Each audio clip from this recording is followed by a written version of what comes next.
عليم من الشيطان الرجيم. بسم الله الرحمن الرحيم.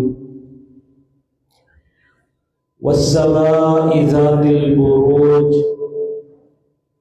واليوم الموعود وشاهد ومشهود. قتل أصحاب الأخدود النار ذات الوقود إذ هم عليها قعود وهم على ما يفعلون بالمؤمنين شهود. وما نقموا منهم إلا أن يؤمنوا بالله العزيز الحميد الذي له ملك السماوات والأرض والله على كل شيء شهيد. إن الذين فتنوا المؤمنين والمؤمنات ثم لم يتوبوا فلهم عذاب جهنم ولهم عذاب الحريق.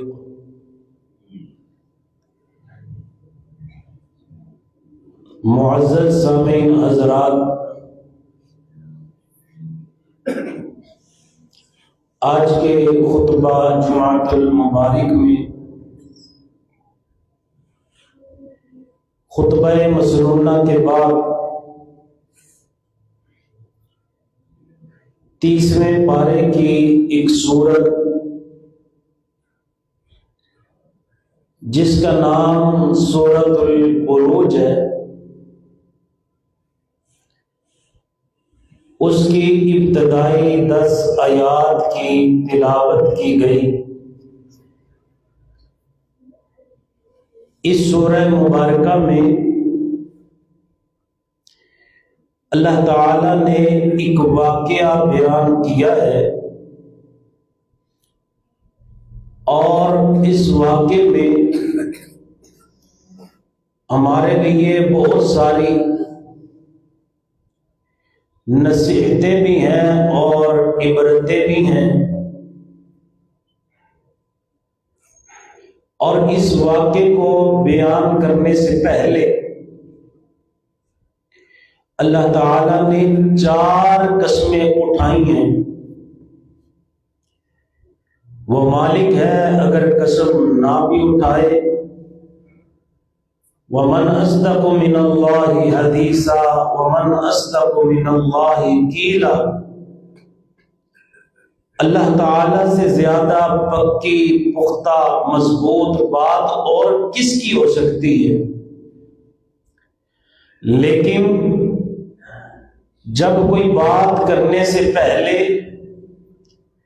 اللہ تعالیٰ قسم اٹھاتے ہیں تو اس کا مقصد یہ ہوتا ہے کہ دنیا والوں کو اس واقعے کی اہمیت کا پتہ چل جائے کہ کتنا اہم واقعہ ہے، کہ جسے بیان کرنے سے پہلے کائنات کے رب نے 4 قسمیں اٹھائی ہیں۔ بسم اللہ الرحمن الرحیم۔ والسماء ذات البروج، مجھے قسم ہے ستاروں والے آسمان کی۔ والیوم الموعود، اور مجھے قیامت والے دن کی قسم ہے جس کا میں نے تم سے وعدہ کر رکھا ہے۔ وشاہد ومشہود، مجھے جمعے والے دن کی قسم ہے۔ یہ جو جمعے والا دن ہے نا، یہ بڑی ہی اہمیت والا دن ہے، بلکہ مسلمانوں کے لیے اسے عید کا دن قرار دے دیا گیا۔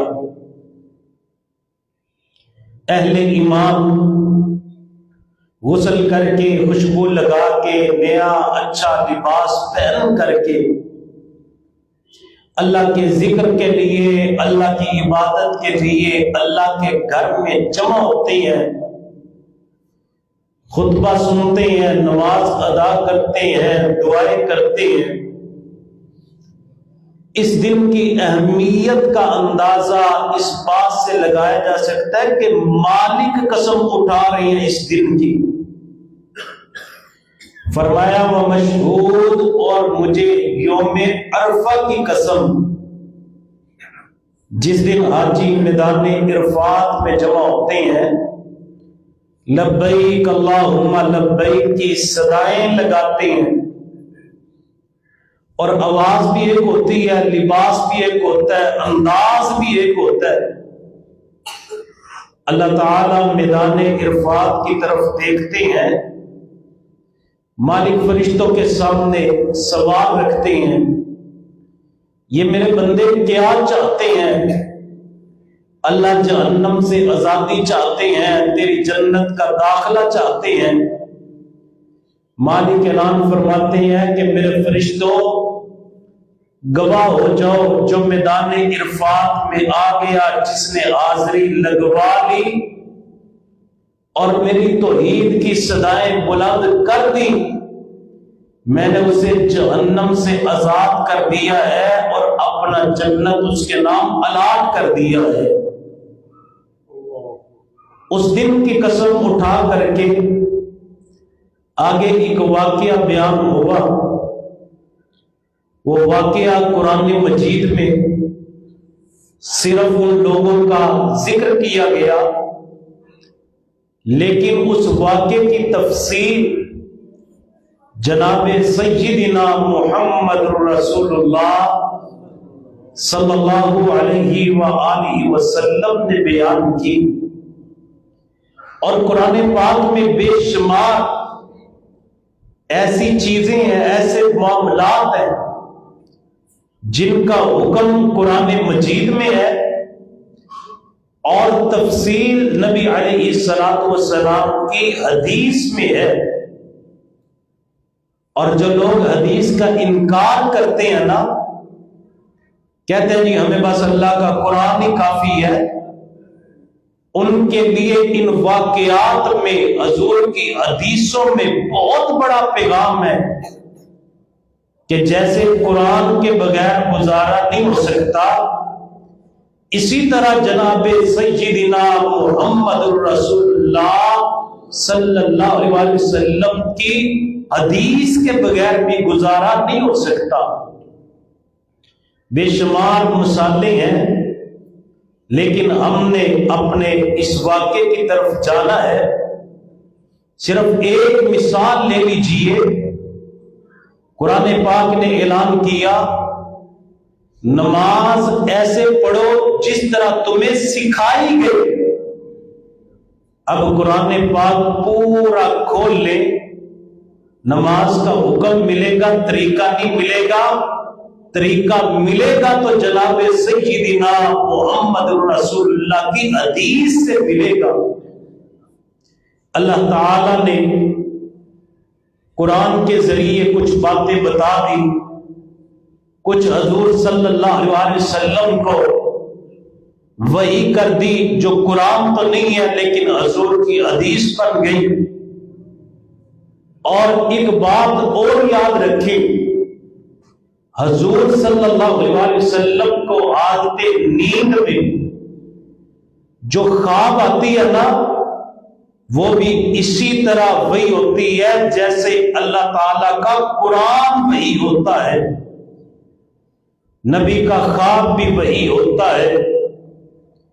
حضور صلی اللہ علیہ وسلم نے واقعہ بیان کیا جس کا اشارہ قرآن میں ہے، اور اس کی تفصیل حضور نے بیان کی.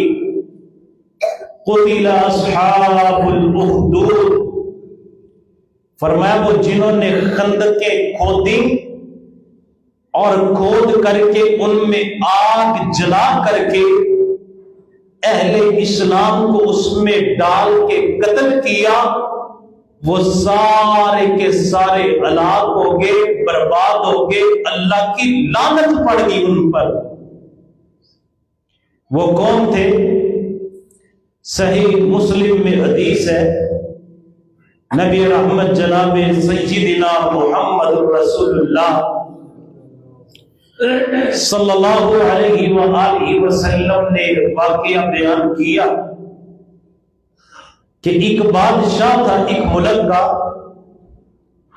اور صرف بادشاہ نہیں تھا، وہ اپنے آپ کو رب بھی کہا کرتا تھا۔ کہتا تھا میں رب ہوں، ساری کائنات کا نظام چلانے والا میں ہوں۔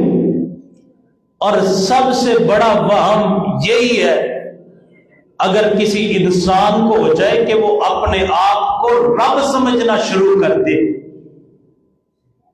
جو ایک فطری طریقے سے ماں کے پیٹ سے پیدا ہو کر کے دنیا میں آئے، جو خود مخلوق ہو وہ خالق نہیں ہو سکتا،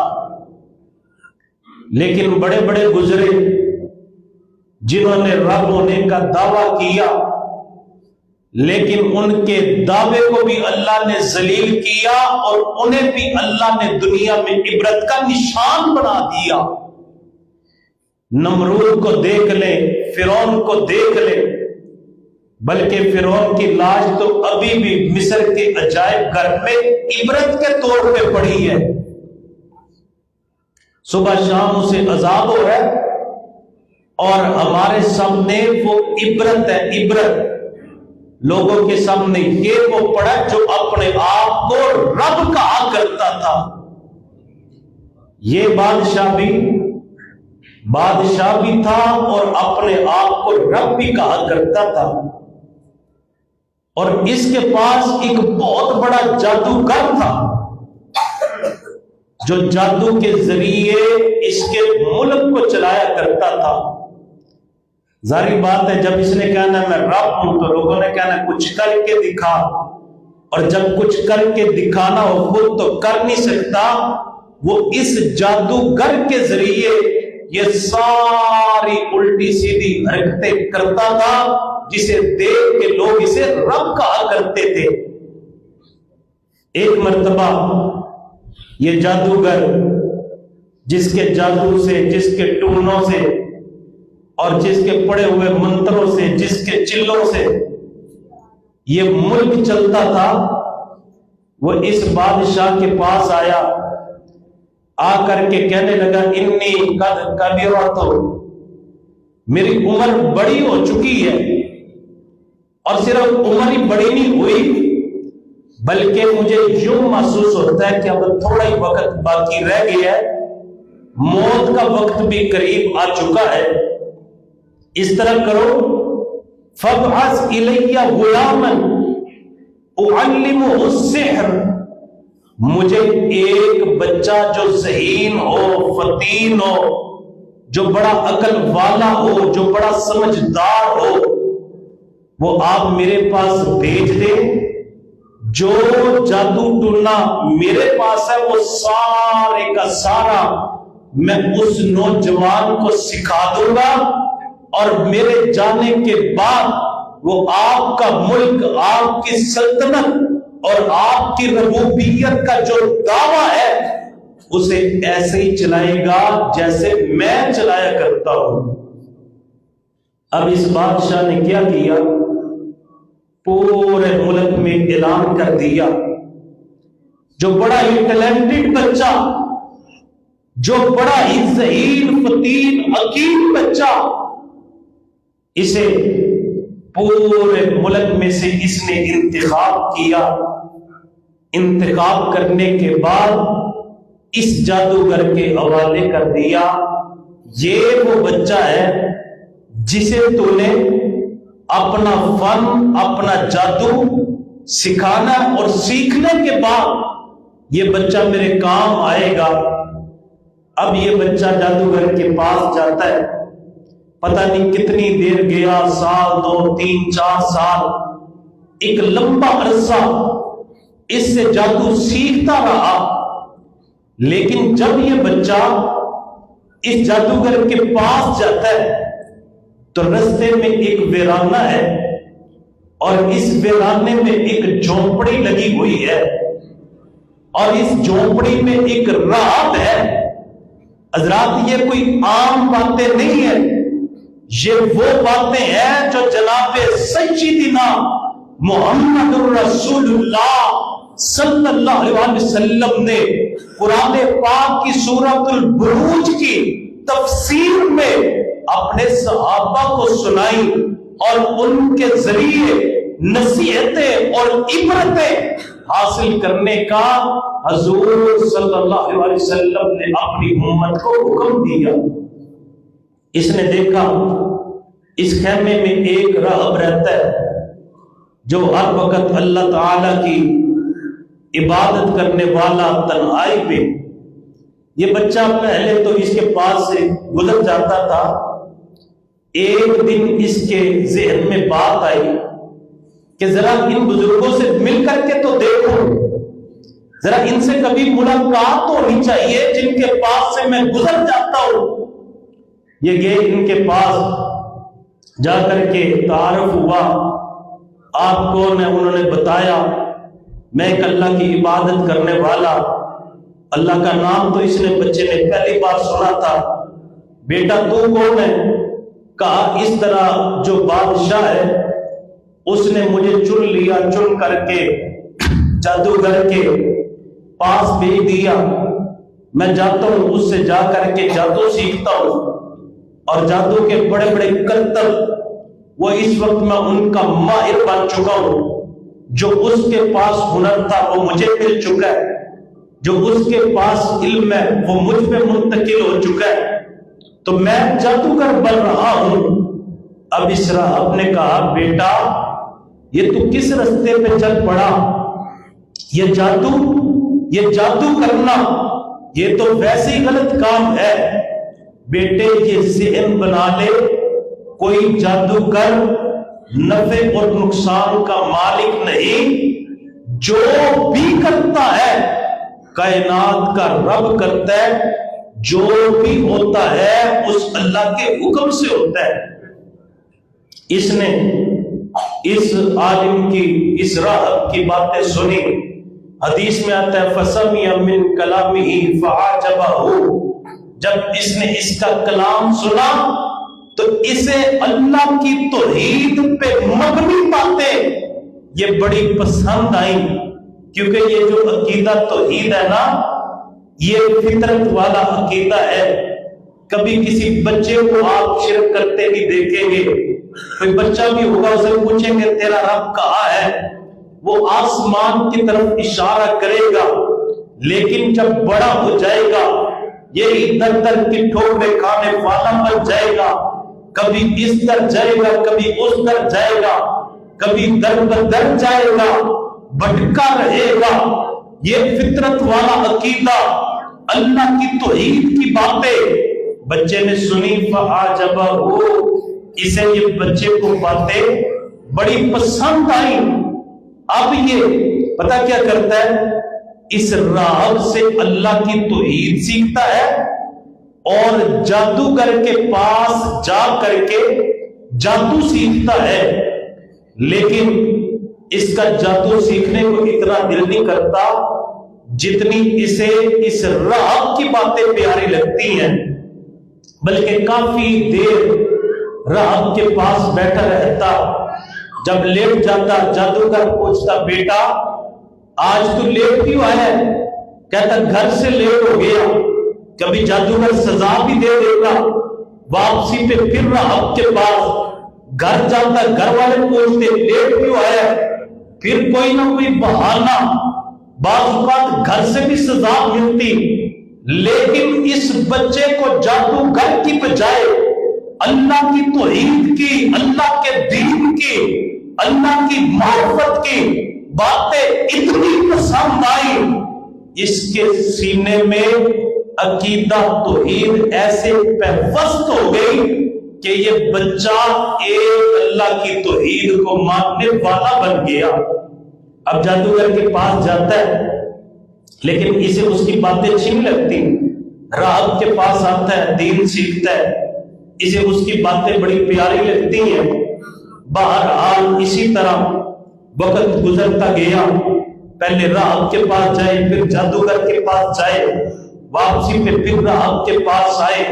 اللہ کی توحید سیکھے، عقیدہ توحید کو سنے سمجھے، اللہ کی آیات، اللہ کی نشانیاں، زمین آسمان کی تخلیق، یہ پہاڑ، ندی، نالے، دریا، یہ آسمانوں پہ سورج کا طلوع ہونا، یہ چاند کا نکلنا، ستاروں کا چمکنا، یہ ساری اللہ کی نشانیاں دیکھتا ہے۔ بچہ غور کرتا ہے، سمجھتا ہے، جانتا ہے کہ اس کائنات کا نظام چلانے والا صرف ایک اللہ ہے، اور وہ بھی اکیلا ہے، اس اللہ کا کوئی شریک نہیں۔ ان باتوں پہ غور کرتا کرتا ایک دن کیا ہوا، یہ بچہ رستے میں جا رہا ہے جادوگر کے پاس، جادو کو سیکھنے کے لیے۔ رستے میں جاتے ہوئے اس نے کیا دیکھا، ایک بہت بڑا اژدہا، سانپ، وہ لوگوں کا رستہ روک کر کے کھڑا ہے۔ ادھر بھی لوگ ہیں، ادھر بھی لوگ ہیں، درمیان میں بہت بڑا اژدہا۔ لوگ ڈر کے مارے اسے کراس نہیں کرتے، ڈر کے مارے اس کے قریب بھی نہیں جاتے، اتنا بڑا ہے کہیں نقصان ہی نہ پہنچا دے۔ اب یہ بچے کا رستہ بھی وہی تھا، وہاں سے گزرا، لوگوں کا مجمع دیکھا، اتنی کثیر تعداد میں لوگ جمع ہیں، ان کے جمع ہونے کی کیا وجہ، پوچھا تو انہوں نے کہا سب نے ایک بہت بڑا سانپ ہے جو ہمارا رستہ روک کر کے کھڑا ہے۔ اس بچے کے ذہن میں آیا آج اللہ کی توحید کا پتہ چلے گا، اور صرف مجھے نہیں چلے گا، یہ جو لوگ پریشان کھڑے ہیں، یہ جو لوگ مصیبت میں کھڑے ہیں، یہ جو آزمائش میں پھنسے ہوئے ہیں، یہ جو مشکل میں ہے، آج انہیں بھی بتانے کا وقت آ گیا کہ مشکل کشا، مشکلوں سے نکالنے والا کون ہے؟ ایک اللہ۔ اس بچے نے کیا کیا، ایک پتھر پکڑا، پکڑ کر کے اس اژدہا کی طرف پھینکنے لگا اور کہتا ہے اللہم ان کان امر الراہب احب الیک من امر الساحر، اے اللہ اگر تیرے نزدیک وہ راہب کی عقیدہ توحید والی باتیں اس جادوگر کی باتوں سے محبوب ہے، بہتر ہے، تو اے اللہ فقتل هذه الدابہ، میرے اس پتھر سے اس سانپ کو قتل کر دے۔ اس نے پتھر پھینکا، سانپ کو لگا، سانپ وہاں پہ مر گیا۔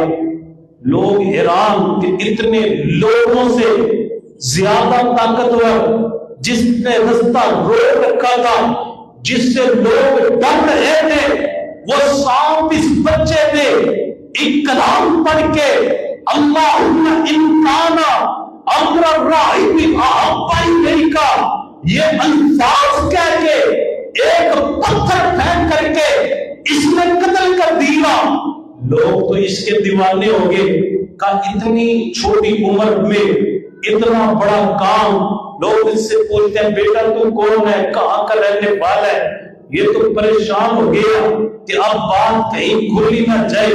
اس نے کہا میں اسی رستے پہ آیا جایا کرتا ہوں، آپ سے ملاقات ہوگی، میں لیٹ ہو رہا ہوں، میں نے جادوگر کے پاس پہنچنا ہے۔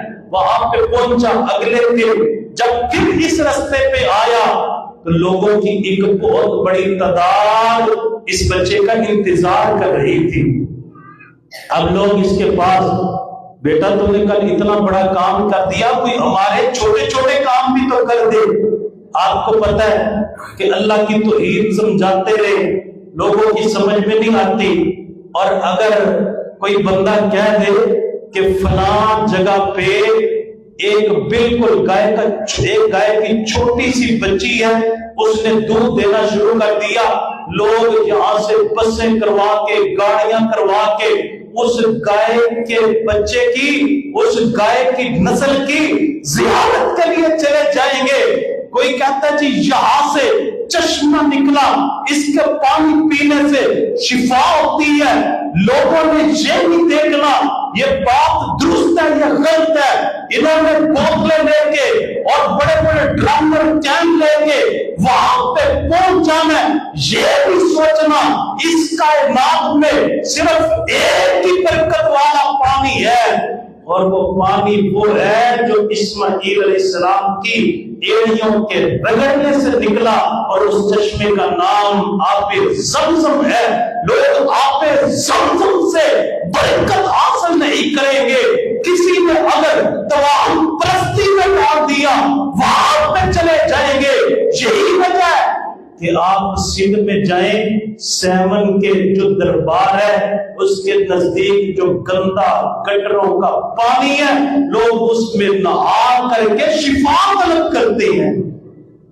مت ماری ہوتی ہے مشرک کی، وہ شرک پہ لگا ہوتا ہے، جتنی مرضی دلیلیں دے دو اسے سمجھ نہیں آتی۔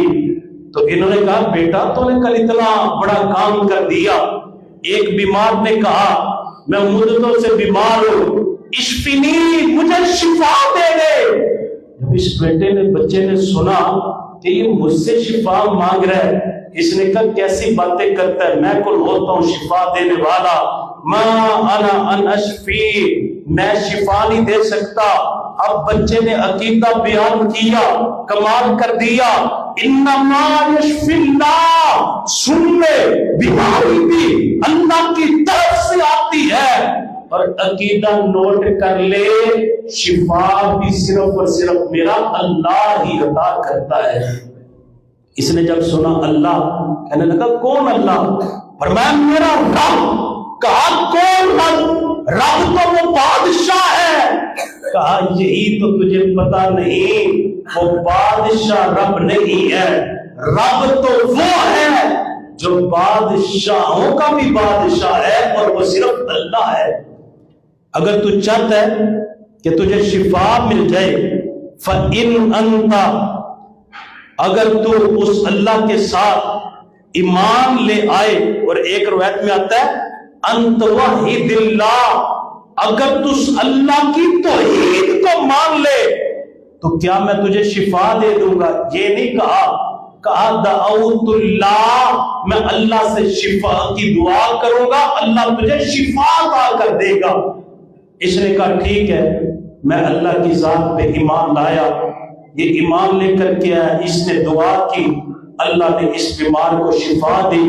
جب یہ بیمار بیماری سے ٹھیک ہو گیا، لوگ اور بچے کے قریب ہو گئے، زیادہ لوگوں نے آنا شروع کر دیا، اور جب ایسا واقعہ پیش آیا تو یہ اس راہب کے پاس گیا، کہنے لگا ایک دن یہ واقعہ ہوا، دوسرے دن یہ واقعہ ہوا، اب مجھے سمجھ نہیں آتی، لوگ ارد گرد میرے نزدیک ہجوم بنا کے کھڑے ہوتے ہیں، کوئی کہتا ہے مجھے شفا دے دے، کوئی کہتا ہے میرا فلاں کام کر دے، کوئی کہتا ہے میرا فلاں کام کر دے، مجھے تو کوئی سمجھ نہیں آتی۔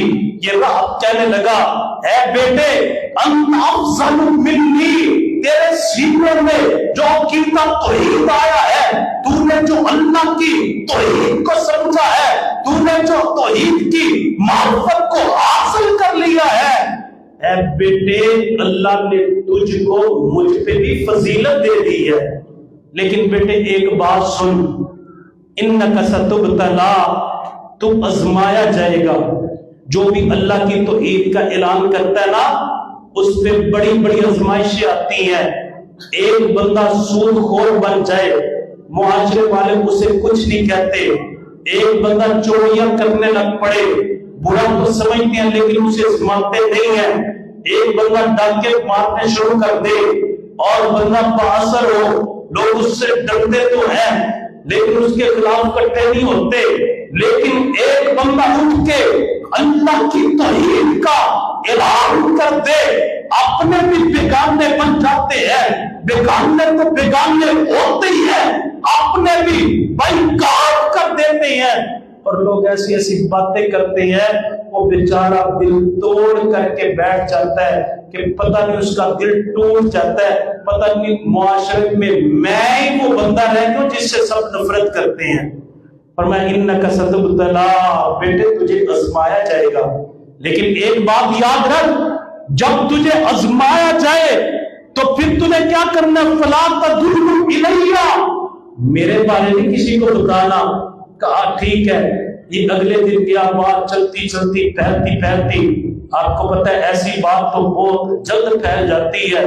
جس طرح ایک مرتبہ کسی نے کہا چکوال میں حضور صلی اللہ علیہ وسلم کا پاؤں لگ گیا ہے، اور وہاں پہ پاؤں لگا ہے، لوگ زیارت کے لیے وہ درابی کا علاقہ چکوال، وہاں پہ گاڑیاں کروا کے جاتے ہیں۔ اب 6-7 فٹ کا وہاں پہ نشان لگا۔ کسی سے پوچھا اللہ کے بندے قدم 6-7 فٹ کا ہوتا ہے؟ تو ایک جاہل کہنے لگا اس وقت لوگ بڑے تھے، پاؤں بھی بڑا ہی ہوگا۔ حالانکہ سیدنا ابراہیم علیہ السلام کے قدم مبارکوں کے جو نشان ہے وہ آج بھی بیت اللہ مقام ابراہیم پہ ہے، وہ بھی اتنے نہیں ہیں۔ آپ نے دیکھے ہیں کئیوں نے وہاں پہ جا کر کے، یعنی کہ جہالت کی اخیر ہے۔ کہا بیٹے، اس طرح بات پھیلتی بادشاہ کے ایک وزیر نبینا تک پہنچ گئی۔ یہ نبینا وزیر تھا، یہ اس بچے کے پاس آیا، آ کر کے کہنے لگا اے بیٹے میں آنکھوں سے نبینا ہوں، سنا کہ تیرے پاس کوئی علم ہے تو مجھے بینائی عطا کر دے۔ انہوں نے پھر وہی بات کی، کہا میں تو شفا نہیں دینے والا، شفا تو اللہ دیتا ہے، اگر تو اللہ کی توحید کو مان لے، وہ میں دعا کرتا ہوں اللہ تجھے شفا دے دے۔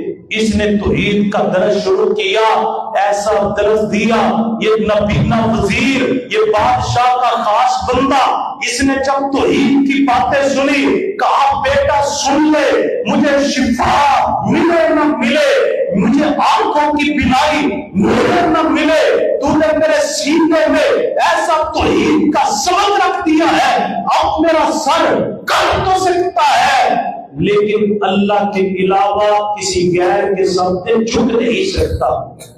اس بچے نے دعا کی، اللہ نے اسے بھی شفا دے دی۔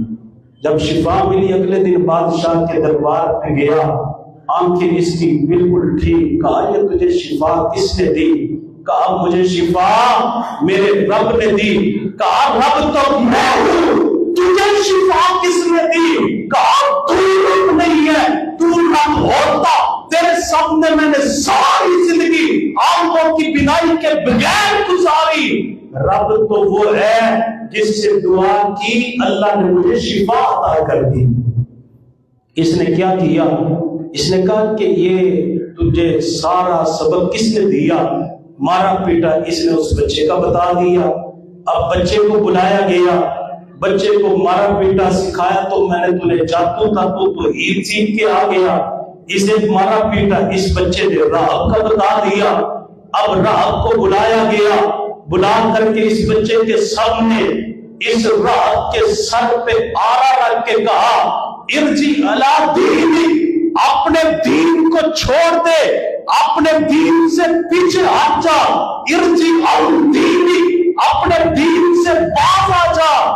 اس نے کہا اللہ کی توحید کا جام ہی ایسا ہے جو ایک بار پی لے وہ اسے عقیدہ توحید سے ایک قدم پیچھے ہٹنا گوارا نہیں کر سکتا۔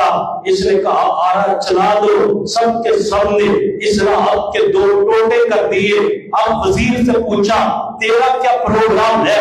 ارجی عن دینک، تو بھی اپنے دین سے لوٹا، وگرنہ تیرا یہی حشر ہوگا جو اس راہب کا میں نے حشر کیا۔ اس نے کہا ابھی میری آنکھوں کی بینائی واپس نہیں آئی تھی، میں نے تو اس وقت ہی اللہ سے وعدہ کر لیا تھا اللہ میں کبھی بھی تیری توحید سے، عقیدہ توحید سے بغاوت نہیں کروں گا، کٹنا گوارا کر لوں گا، عقیدہ توحید کو چھوڑنا گوارا نہیں کروں گا۔ اس نے کہا اس کے بھی 2 ٹوٹے کر کے اسے نشان عبرت بنا دیا جائے۔ اسے نہیں پتا رب تو میں ہوں، کیسی کیسی سزائیں دینے والا ہوں۔ اس کے بھی 2 ٹوٹے کر دیے گئے۔ اب اس بچے سے پوچھا بیٹا تیرا کیا پروگرام ہے؟ یہ چاہتا تھا کہ بچہ بس باز آ جائے، اپنے دین سے ہٹ جائے۔ ارجع عن دینک، بیٹا اپنے دین سے واپس آ جا، وگرنہ تیرا اس سے بھی برا حال کیا جائے گا۔ اس بیٹے بیٹے نے کہا جس توحید پہ راہ قربان ہو گیا، جس توحید پہ وہ نبینا جسے اللہ نے شفا دی وہ قربان ہو گیا، میں بچہ ہو کر کے بھی اللہ کی توحید کے لیے قربانی دینے کے لیے تیار ہو۔ میری جان تو جا سکتی ہے لیکن سینے سے عقیدہ توحید نہیں نکالا جا سکتا۔ اللہ ہمیں بھی ایسی سمجھ دے دے، ہماری اولادوں کو بھی اللہ ایسی سمجھ دے دے، ہمارے بچوں کو بھی اللہ عقیدہ توحید کی سمجھ دے دے۔ اس نے اپنے وزیروں کو بلایا، کہا جاؤ اسے پہاڑ کی چوٹی پہ لے جاؤ، وہاں پہ جا کر کے اسے کہو کہ تجھے پہاڑ سے نیچے پھینک دیں گے مگر نہ اللہ کی توحید سے باز آ جا، اگر باز آ جائے کچھ نہ کہنا، لیکن اگر توحید پہ ڈٹا رہے اسی پہاڑ سے دھکا دے کے اسے نیچے گرا کر کے ہلاک کر دینا، تاکہ لوگوں کو پتہ چل جائے جو میری ربوبیت کی مخالفت کرتا ہے اس کی یہ سزا ہے۔ اب اسے پہاڑ کی چوٹی پہ لے گئے، کہا بیٹا بتا اللہ کی توحید کو چھوڑنا کہ نہیں چھوڑنا؟ اس نے کہا کیسی باتیں کرتے، چھوڑنا ہوتا تو وہاں چھوڑ دیتا جہاں سروں پہ آنے رکھ کے چیرا جا رہا تھا، راحت کے اس نبینا وزیر کے 2 ٹوٹے کیے جا رہے تھے، تو مجھے ڈرانا چاہتے ہو میں نہیں چھوڑتا۔ اور اس نے پھر اللہ سے دعا کی، اللہم اغفر لی بما شئت، اللہ تو جیسے چاہتا ہے ان سے وہی سے دور کر، عقیدہ توحید کی برکت سے مجھے ان سے نجات عطا کر دے۔ اللہ سے ایسا رابطہ کیا، پہاڑ پہ زلزلہ آیا، یہ سارے نیچے گر گئے، بچہ پھر سیدھا بادشاہ کے دربار میں اس کے سامنے جا کر کے کھڑا ہو گیا۔ بادشاہ بڑا حیران ہوا کہ اسے تو وہ قتل کرنے کے لیے لے کے گئے تھے، یہ کیسے بچ کے آ گیا؟ اس نے سارا واقعہ بیان کیا، تیری تدبیریں ناکام ہو گئی، میرے اللہ نے مجھے بچا لیا۔ اس نے ایک تگڑی فورس اور بلائی، کہا اس طرح کریں آپ اسے سمندر کی گہرائی جہاں پہ ہے نا وہاں پہ لے جا کے کشتی سے دھکا دے کے نیچے پھینک دے، یہ بچہ ڈوب جائے گا، ہلاک ہو جائے گا، اگر دین کو چھوڑنے کی بات کرے تو واپس لے آنا، مگر نہ سمندر گرد کر کے آ جانا۔ یہ جب سمندر کے درمیان میں گئے بچے نے پھر اللہ کو بلایا، اللہم اغفر بما شئت، اللہ تم میرے لیے کافی ہو جا، مجھے بچا لے اور ان کا انجام تو ہی کر دے جو پہاڑ والوں کا کیا۔ کشتی طوفان میں پھنس گئی اور کشتی ٹوٹ گئی، یہ سارے کے سارے غرق ہو گئے۔ بچہ ایک پھٹے پہ بیٹھ کے واپس آ کے پھر بادشاہ کے سامنے کھڑا ہو گیا۔ بادشاہ بڑا حیران ہے کہ میری کوئی تدبیر کامیاب نہیں ہو رہی، یہ بچہ اسے دیکھ کر تو دوسروں کے بھی لوگوں کے ذہن خراب ہوں گے۔ اس نے کہا بیٹا تو پھر واپس آ گیا، کہا تیری کوئی تدبیر کامیاب نہیں ہوگی، اب میں ایک تدبیر کرنے لگا ہوں۔ اس بادشاہ کو پتہ ہی نہیں چلا یہ کرنے کیا لگا ہے۔ کہا اگر تو مجھے مارنا چاہتا ہے نا، اگر لوگوں کے سامنے عبرت ہی بنانا چاہتا ہے تو جتنے لوگ تو بلا سکتا ہے زیادہ سے زیادہ بلا لے، بلانے کے بعد ایک سولی کا انتظام کر، اس سولی پہ مجھے لٹکا اور تیر چلانے سے پہلے تو پڑھ بسم اللہ رب ھذا الغلام، میں اس اللہ کے نام سے تیر چلا رہا ہوں جو اس بچے کا رب ہے، تو مجھے تیر مارے گا، تیرا رستہ کلیئر ہو جائے گا، میری روح نکل جائے گی۔ اس نے سارے لوگوں کو بلایا، ایک سولی کا انتظام کیا، تیر چلایا، کہا بسم اللہ رب ھذا الغلام، یہ پڑھ کے تیر چلایا، بچے کی کن پٹی پہ لگا، یہ بچہ فوت ہو گیا، اسے پتہ ہی نہیں تھا بچہ کر کیا گیا، اس کے ساتھ چال کیا چل گیا۔ اس وقت وہاں پہ جتنی بھی احادیث ہیں ان کا خلاصہ جب اگر کرے تقریباً 20,000 لوگ کھڑے تھے، سارے کے سارے پکار کر کے کہنے لگے آمنا برب ھذا الغلام، اب سارے کے سارے اس بچے کے رب پہ ایمان لے آئے ہیں۔ بادشاہ بڑا حیران ہوا، میں تو ایک سے ڈرتا تھا، یہاں پہ 20,000 ہو گئے، یہ بڑا پریشان ہوا۔ اب اس نے کیا کیا، جتنے تھے سب کے ارد گرد خندق کھدوا دی، اسے کہتے ہیں اصحاب الاخدود کا واقعہ، وہ خندق والوں کا واقعہ سورہ بروج کی جو پہلی 10 آیات میں بیان ہوا۔ اللہ کا قرآن کھولا کرے، پڑھا کرے، ان واقعات کو سمجھا کرے، بیان کیے ہوئے ہیں تاکہ ہمارا بچہ عقیدہ توحید کو سمجھے اور عقیدہ توحید کے لیے کٹنا، مرنا، قربانی دینا ایسے سعادت سمجھے جیسے اس چھوٹے بچے نے سعادت سمجھی۔ اس بچے کی قربانی سے 20,000 لوگ اللہ کی توحید کو ماننے والے بن گئے۔ ہمارے بچے یہ ٹک ٹاکر بننا چاہتے ہیں، ہمارے بچے موبائل استعمال کرتے ہیں، ہمارے بچے گانے یاد کرتے ہیں۔ کتنے باپ ہیں جو فخر سے کہتے ہیں بچہ ماشاءاللہ بولنا شروع کر دیا، اب تو یہ گالی بھی نکال لیتا ہے۔ کاش جب بچہ بولنا شروع کرتا تو اپنے بیٹے کو پہلا کلمہ سکھاتا، لا الہ الا اللہ، جس میں اللہ کی توحید بھی ہے اور میرے نبی کا حکم بھی ہے کہ اپنے بچوں کو کلمہ سکھایا کرو۔ خندق کھدوا دی گئی، خندق کو آگ سے بھر دیا گیا۔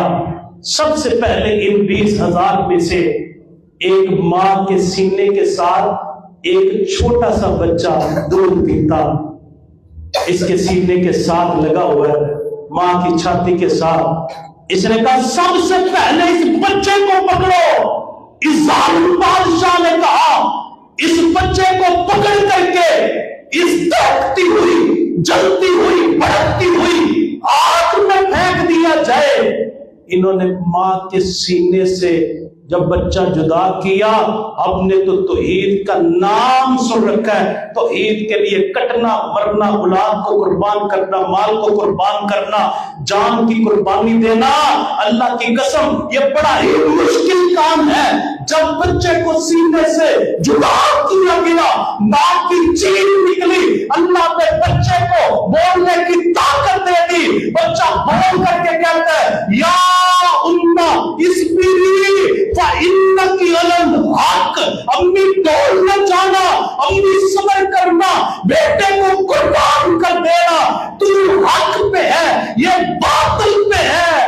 امی یہ جدائیاں عارضی ہیں، توحید پہ میری قربانی دے دے، اللہ جنت میں ملاقاتیں کروا دے گا۔ بچے کو پکڑا، آگ میں پھینک دیا۔